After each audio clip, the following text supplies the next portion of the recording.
Welcome to Canada Immigration News Podcast 95. Today we are bringing you the latest Canada immigration updates and taking a deep dive into what is really a shifting landscape for 2026. Yeah, it's definitely shifting.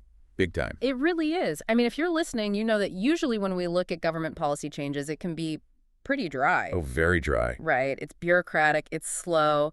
But looking at the source material for early 2026, it feels less like just paperwork and more like a massive strategic shift. Strategy is the perfect word for it. Honestly, if you've been following this space, you get used to a certain rhythm. But the updates we are seeing now, they signal a major pivot. A pivot toward what, exactly? Toward precision. We are moving away from generic mass invitations and moving toward precision immigration. 2026 is really shaping up to be the year of the specialist. Precision immigration, I like that. So on this deep dive, our mission is to unpack what this actually looks like for you, the applicants and the employers out there. Exactly. We have a lot of ground to cover. We do. We're covering new express entry categories, including a really surprising military addition. Which is a huge headline all on its own. Yeah, we will definitely get into that. We're also looking at the latest healthcare draws, a completely new merit-based system in the Northwest Territories, and some major spring cleaning of the pathways in Nova Scotia. It's a packed update. So let's just begin with the express entry changes.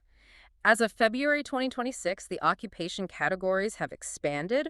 What is the government looking for here? Well, this is the clearest signal of that precision strategy I mentioned. Yeah. Canada has added new specific occupation categories to strengthen their workforce strategy. Yeah. And it's no longer just about having a degree. Right. It's about exactly what job you do.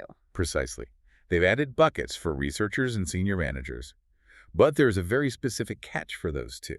They want people with Canadian work experience. Meaning they're targeting innovation and leadership that is already physically in the country. Yes. If you are a researcher already working in Canadian R&D or a senior manager already running a team here, you are a known quantity. They want to retain that talent. That makes total sense. It's much safer for the economy. And they also updated the transport occupations list, right? They did. They replaced previous lists to focus really heavily on air pilots, flight engineers, and aircraft mechanics. Which tells us the aviation sector is desperately looking for people. Oh, absolutely. The demand there is soaring.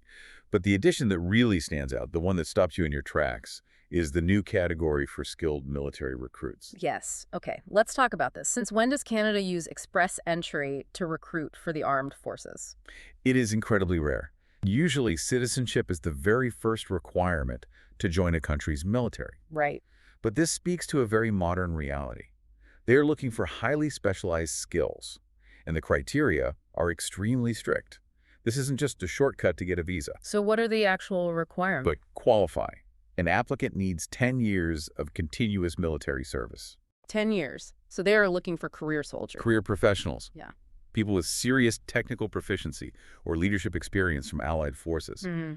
And on top of that 10 years, you also need a 3-year job offer from the Canadian Armed Forces and post-secondary credentials. Wow.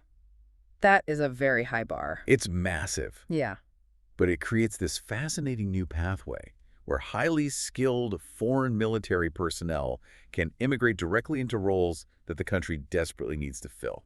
That is wild. Now, sticking with express entry for a second, there is a hidden rule change in the sources, a technical tweak about work experience. Yes. And reading through it, it seems like this might actually impact more average applicants than the military stuff? I would argue this is the biggest game changer for the modern worker. Right. For a long time, the rule was that your work experience had to be continuous. Right. Like a solid year without a break. Exactly. But the new rule shifts that. For these new categories, you still need 1 year of experience, which is actually up from 6 months for some previous pilots. But it no longer needs to be continuous. It just needs to be cumulative within the last 3 years. Okay, so if you are a gig worker or you had a gap in your resume because of a family emergency or something. You are no longer penalized. As long as you hit that 1-year mark cumulatively over a 3-year period, you qualify. That offers so much flexibility. It actually reflects how people work today. It really does. It's a huge relief for a lot of professionals. Okay, let's move on and look at Express Entry Draw 398 and Draw 397, actually, the healthcare priority. Ah, yes. The hottest ticket in town. Healthcare is clearly the top priority. And these two draws tell a really interesting story about high demand. Let's start with the big one on February 20th, Draw 398. Right. This draw invited 4,000 candidates, and the CRS cutoff score was 467. For the listener who might not have these numbers memorized, 467 is actually pretty accessible, isn't it? It's very accessible compared to general draws, which are often over 500. A score of 467 opens the door for a broad range of healthcare workers. Yeah. Nurses, lab technologists, social workers, therapists. It's the government recognizing the ongoing labor shortages and just bringing in the people who can support essential services. Exactly. It's strong, positive news if you are in those professions. But then, the very day before that, on February 19th, we had draw 397. The specialist draw. Right. Only 391 invitations, but the score was 169. 169, yes. How is that even possible? I mean, a score of 169 is shockingly low. It is. But this was a hyper-targeted draw specifically for physicians with Canadian work experience. Ah. It proves that if you have the exact profile Canada needs, in this case, foreign medical doctors already working in the country, the points threshold creates almost no barrier. So it's basically a safe harbor. That's exactly what it is.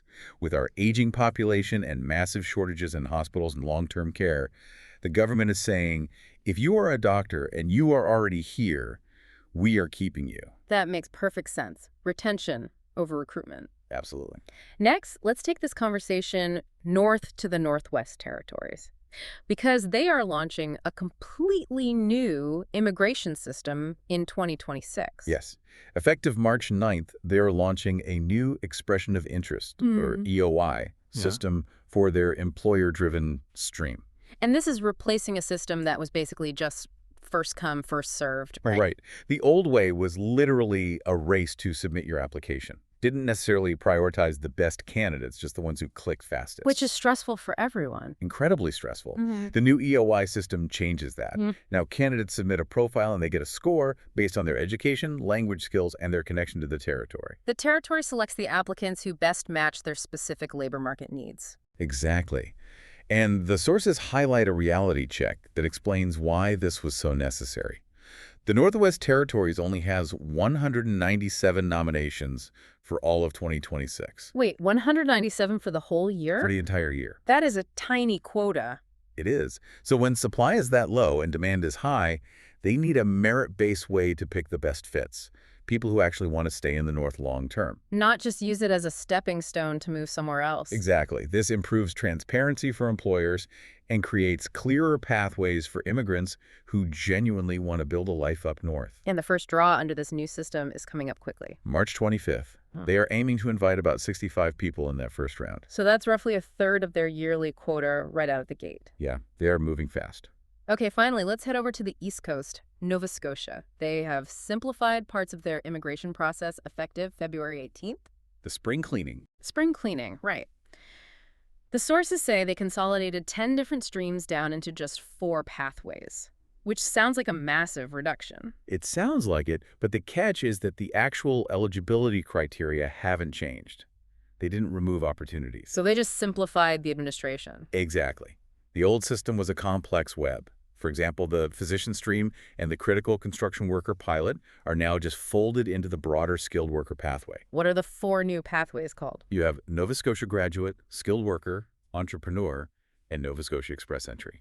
That is definitely easier to navigate. It is. Employers found the 10 streams totally baffling. This rebranding reduces the processing complexity and improves access for skilled workers and international graduates. And what about people who had already submitted under the old streams? The transition is seamless. Existing applicants stay in the pool. They don't need to reapply. This just applies to new EOI submitted after February 18th. That's great news. It just makes the procedure easier and increases the chances of successful immigration to the region, which supports their population growth. And their economic development. The Atlantic provinces are really pushing for that. Speaking of economic development, before we wrap up, I want to touch on the economic context driving all these regulations. The sources briefly mention the Alberta factor. Yes. It is important to remember that the economy drives the need for all of this. Right. We talked about transport workers and pilots earlier, and there's a data point about Alberta's visitor economy hitting $15.2 billion in 2025. $15.2 billion. And that tourism boom supports over 86,000 jobs. So when you have that much economic heat, it completely explains why the federal and provincial programs are so desperate for hospitality and transport workers. Exactly. The economic demand is what drives these provincial nomination programs. You need people to fly the planes and run the hotels. It's all connected. So looking at everything we've covered today, these updates across the board, what is the main takeaway for the listener? If I had to synthesize it, the golden thread here is that Canada's immigration system is becoming much more targeted, it's becoming highly regional, and it's data-driven. Moving to those EOI systems and category-based draws. Right. The takeaway is this. If you are a generalist applicant, it is getting harder. The net is getting smaller. Exactly. But if you are a specialist, especially in healthcare transport, or if you are willing to commit to specific regions like the Northwest Territories or Nova Scotia, the pathways are clearer than ever. And if you happen to be a doctor with Canadian experience, it's basically a red carpet. Much easier, yes. It really is a fascinating shift. It is. And I'd just leave the listener with one final kind of provocative thought to mull over. Go for it. Think about that skilled military category we discussed. It is incredibly rare for a country to explicitly recruit foreign nationals for military roles through a standard immigration track. It is. Does this signal a new frontier?